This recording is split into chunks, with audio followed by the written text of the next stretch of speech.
Voilà, le magazine de ce dimanche a pour thème « Droits de l'homme en Côte d'Ivoire, disposition et promotion ». Notre invitée est Mme Namizata Sangaré.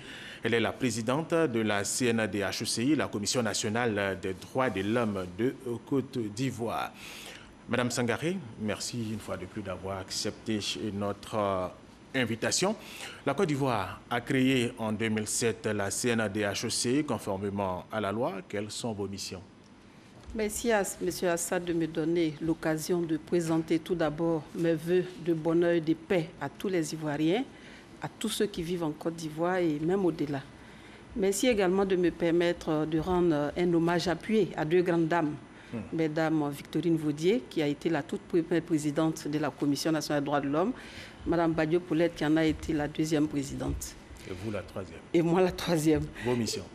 Pour revenir à votre question, je dirais que les missions dévolues à la Commission nationale des droits de l'homme sont des missions de promotion, de protection et de défense en matière de droits de l'homme. Mais vous savez, de plus en plus, les institutions en charge des questions de droits de l'homme mènent des actions de prévention de violation des droits de l'homme. Action de prévention, sensibilisation, nous allons y arriver. Alors, nous allons suivre, avant de poursuivre notre entretien, ce reportage de Walter Amadou Ouattara qui parle du fonctionnement de l'institution que vous dirigez. Regardez. Œuvrer pour les non-violations des droits de l'homme, telles que les atteintes au droit à la vie, à l'intégrité physique, à la liberté d'aller et de venir, ainsi que les entraves à la liberté de réunion et de manifestation. Tous ces droits et libertés sont garantis par la Constitution ivoirienne. C'est pourquoi la Commission nationale des droits de l'homme de Côte d'Ivoire, CNDH-ECI, s'engage à protéger au même titre tous les citoyens. Pendant la période référendaire, la CNDH-ECI affirme avoir déployé 270 observateurs répartis en 134 équipes pour le monitoring du respect des droits de l'homme et des libertés publiques. La Commission nationale des droits de l'homme de Côte d'Ivoire a organisé les 12 et 13 décembre dernier un atelier de formation sur le thème « Droits de l'homme et questions foncières ». Cet atelier a été destiné aux 31 commissaires régionaux répartis sur l'étendue du territoire national. La Commission a également salué la parité homme-femme. La loi sur l'école obligatoire adoptée en 2014, grâce aux efforts conjoints de la CNDH-ECI, Forces armées de Côte d'Ivoire et l'ensemble de leurs partenaires qui ont sensibilisé et suivi les cas de violation des droits de l'homme par les militaires, la Côte d'Ivoire a été sortie de la liste de la honte. La Côte d'Ivoire a déjà ratifié plusieurs traités et accords internationaux. La CNDH-ECI encourage le gouvernement à faire des efforts supplémentaires. Cependant, quelques défis restent à relever. Il s'agit notamment du droit à la sécurité avec le phénomène des enfants en conflit avec la loi, le phénomène des Nyambro. Il y a également le conflit intercommunautaire dans la forêt du Gouembédé qui a entraîné de graves violations massives des droits de l'homme. Il y a 3 voies pour saisir la Commission nationale des droits de l'homme. La saisine directe, dans ce cas, le requérant se rend dans les locaux de la CNDH-ECI situés à Cocody-au-Vallon ou dans l'une des commissions régionales. En outre, on peut aussi le faire par courriel ou enfin par numéro vert 800 00 888 et c'est gratuit. Et vous couvrez l'ensemble du territoire ivoirien? C'est exact. Nous avons implanté des commissions régionales dans toutes les régions de la Côte d'Ivoire et ce qui fait que nous avons le point de la situation au jour le jour. Très bien. Alors, le 10 décembre 2017, le monde entier commémorait les 70 ans de la Déclaration universelle des droits de l'homme. Est-ce que les droits de l'homme sont protégés suffisamment dans le monde? Au vu de l'existence de nombreux mécanismes qui protègent les droits de l'homme, nous pouvons répondre par l'affirmative. Vous savez, au niveau de l'ONU, il existe le Conseil des droits de l'homme qui est basé à Genève, qui ne règle que les questions de droits de l'homme. Et notre pays y a été élu en 2012 et y siège effectivement depuis 2013. Au niveau de l'Union africaine, nous avons la Commission africaine des droits de l'homme et des peuples qui est basée à Banjul. Vous avez également la Cour africaine des droits de l'homme et des peuples qui est à Arusha et qui est dirigée par un Ivoirien. Au niveau de la CEDEAO, vous avez la Cour de justice de la CEDEAO qui se prononce aussi sur les questions de violation des droits de l'homme. Donc on peut dire que tout est mis en place, n'est-ce pas, pour protéger les droits de l'homme. Ça, c'est dans le monde. Ici, en Côte d'Ivoire, est-ce que les droits de l'homme sont respectés?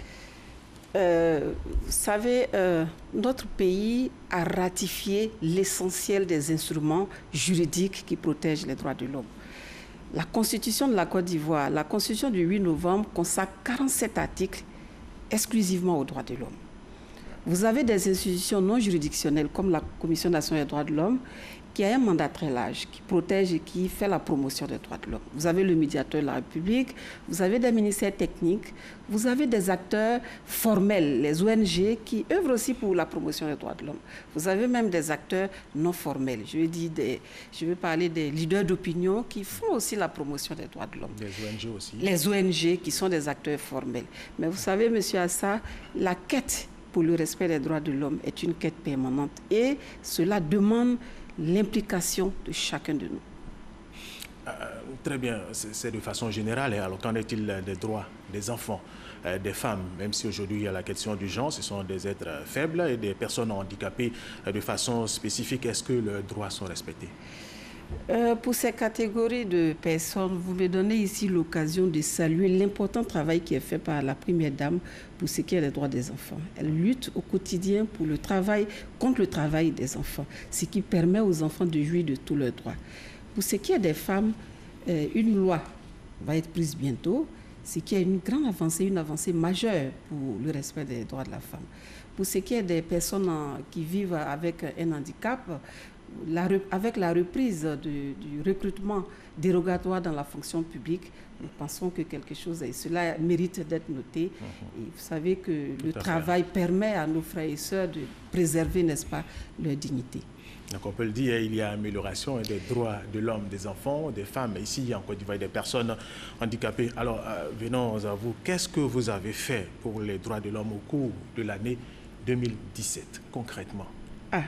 Vous me donnez là le lieu de faire le bilan des actions de la Commission nationale des droits de l'homme. Vous savez, en 2017, nous avons joué la carte de la proximité. Nous avons implanté des commissions régionales dans tous les chefs-lieux de région. Aujourd'hui, toutes les populations en Côte d'Ivoire peuvent nous saisir. Nous avons également reçu 1588 saisines des populations. Nous avons mené des campagnes de sensibilisation sur l'école obligatoire, sur le droit à la santé, le droit à un environnement sain. En tout cas, nous avons mis en œuvre le mandat de la Commission. Et vous savez que nous avons un mandat national et un mandat international.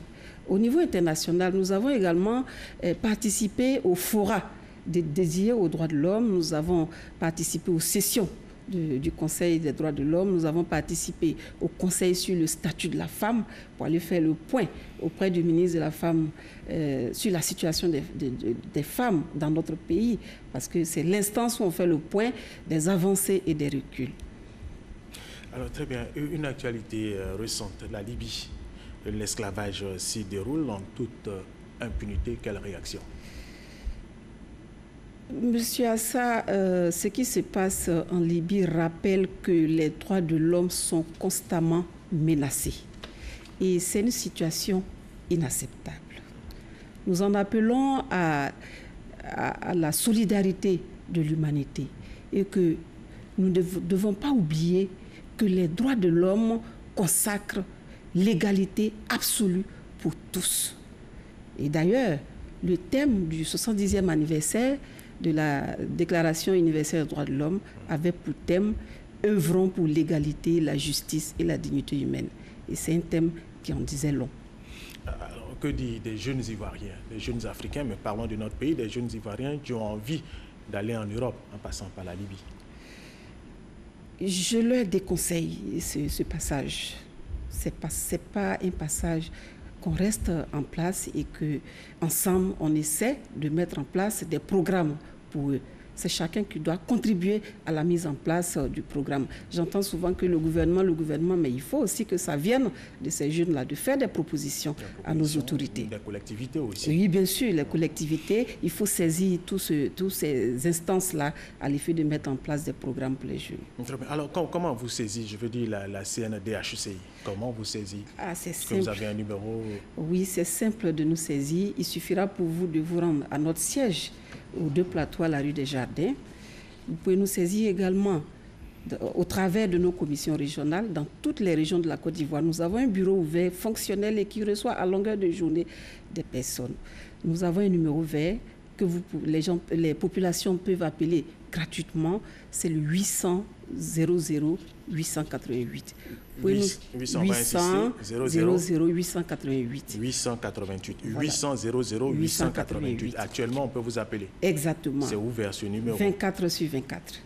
On peut être joint aussi par mail, requête au pluriel, @cndaci.ci. On peut être aussi joint par Facebook, Commission nationale des droits de l'homme, tout simplement. Très bien. Alors, quand il y a violation des droits de l'homme, est-ce que vous pouvez vous auto-saisir vous-même? La loi nous l'autorise. Nous nous auto-saisissons quand cela est bien nécessaire. Et régulièrement, est-ce qu'on peut avoir un exemple? Le dernier exemple, c'est des articles qui sont parus dans un quotidien de la place qui mettaient des images d'enfants en tenue scolaire disant qu'une certaine envoûteuse pouvait les désenvoûter. Et nous avons trouvé l'exploitation de ces images. Désenvoûter les élèves. Les élèves. Nous avons trouvé ça grave et nous avons saisi l'autorité CNP, nous avons saisi l'UNJCI, nous avons saisi le quotidien, ces différents quotidiens, arrêté ces publications. Et vous avez eu gain de cause? Nous avons eu gain de cause parce que depuis, il n'y a plus de parution.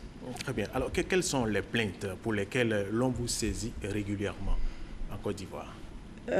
Nous sommes saisis généralement pour des cas de violence, de maltraitance d'enfants, de violences à l'égard des femmes, de préjudices subis, des litiges fonciers et même pour des conflits intercommunautaires, nous sommes saisis.